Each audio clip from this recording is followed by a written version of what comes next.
faham dia agama, dengar agama satu benda, faham tak sama.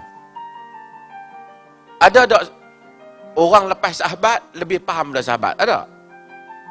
Boleh tak? Imam Syafi'i lebih faham daripada ramai sahabat Nabi. Boleh? Boleh. Boleh jadi. Tapi Imam Syafi'i nak faham lebih daripada keseluruhan sahabat Nabi tak? Tapi maksud kalau dibandingkan Imam Syafi'i dengan beberapa sahabat-sahabat yang biasa ni, boleh Imam Syafi'i. Demikian Imam Malik. Sebab tu Nabi SAW kata, "Falyuballighu syahid al-ghaib."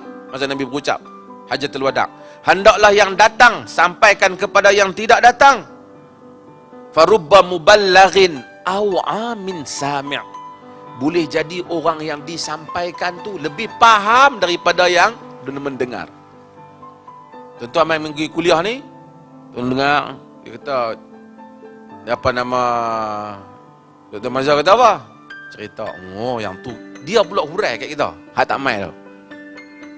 Boleh jadi tak? Bila dia dapat tu, dia lebih faham. Ini Allah apabila menghendaki salah satu benda, Allah kendaki banyak kebaikan. Allah bagi itu, bagi ini, semua kebaikan. Salah satu, bila Allah kendaki kebaikan, dia bagi kita mudah faham agama. Dan ini kita kena doa ke Allah supaya Allah bagi mudah. Allahumma faqihna fid din. Ya Allah, fahamlah kita agama.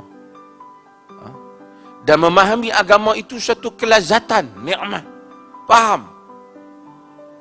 Dan kepala kepada faham agama ni ialah makhafatullah, takutkan Allah.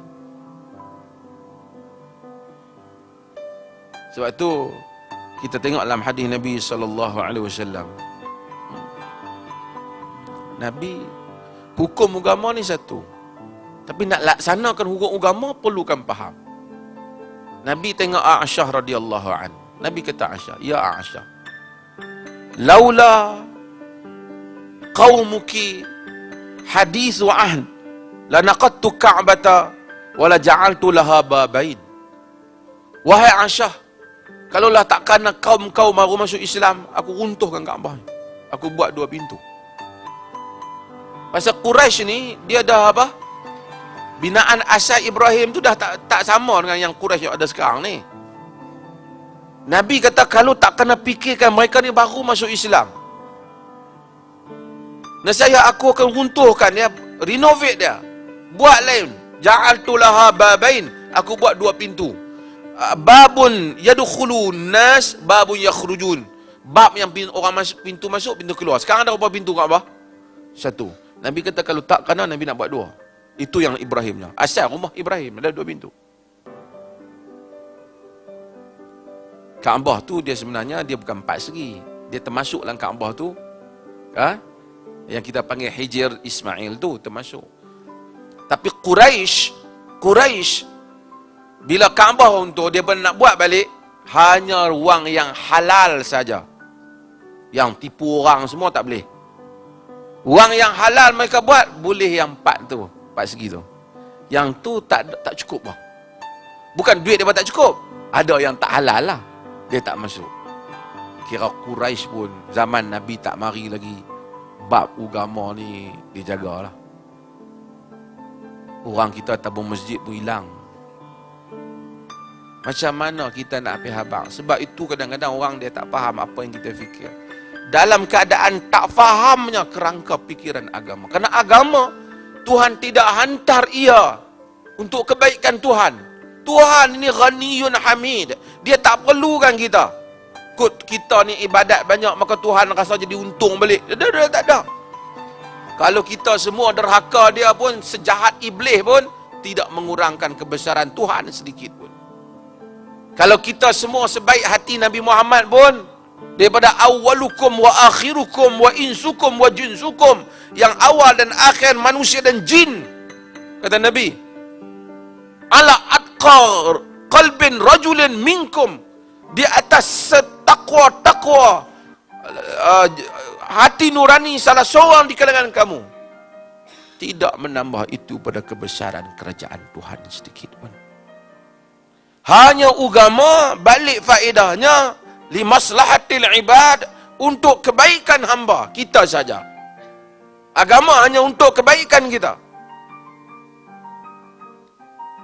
Tapi bila agama gagal membangunkan orang Islam,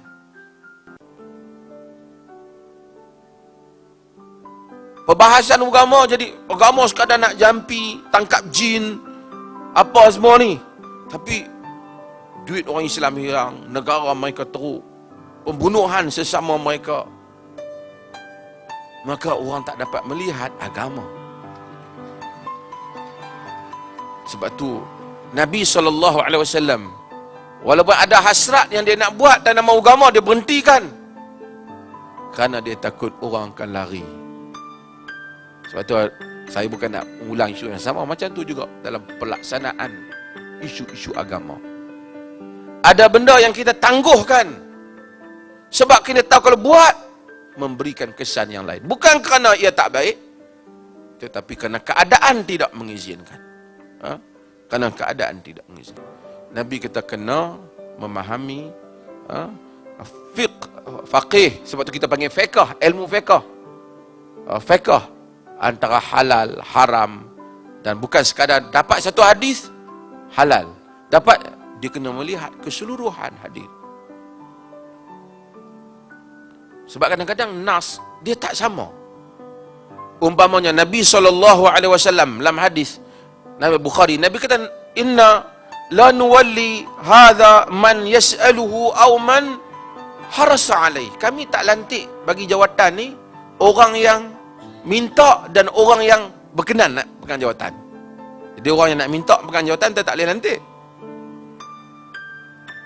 Tapi dalam Quran cerita, Nabi Yusuf kata kepada raja di negeri dia, qala ja'alni ala khazainil ard inni hafizun alim. Jadikanlah aku pegang khazanah negara.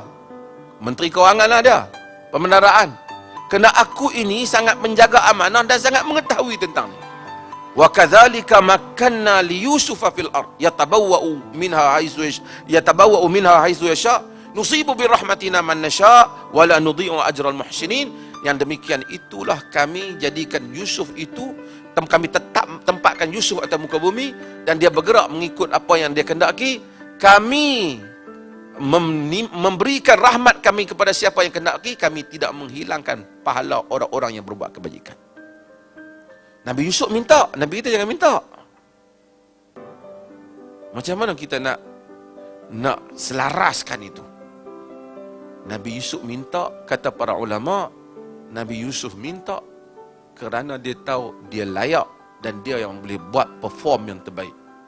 Yang Nabi larang ialah orang nak minta jawatan dalam keadaan dia tahu orang lain lebih baik daripada dia. Ni kat pilihan raya ni kena abang lah. Kan? Dan ini faqih. Fiqh untuk memahami. Banyak yang saya selalu sebut. Kita dalam hal ehwal pandangan-pandangan agama juga. Terutama pada zaman yang non-Muslim menguasai media. Kita keluarkan isu-isu yang tak menguntungkan orang bagi pandangan pada Islam. Kita tak dakwa orang, kita tak apa. Lain semua tak keluar isu. Pasal apa orang bukan Islam masuk masjid? Dia tak ada. Kita tak pernah ada satu introduction kepada dakwah pada apa. Semua yang dia tahu nak bergaduh yang ni.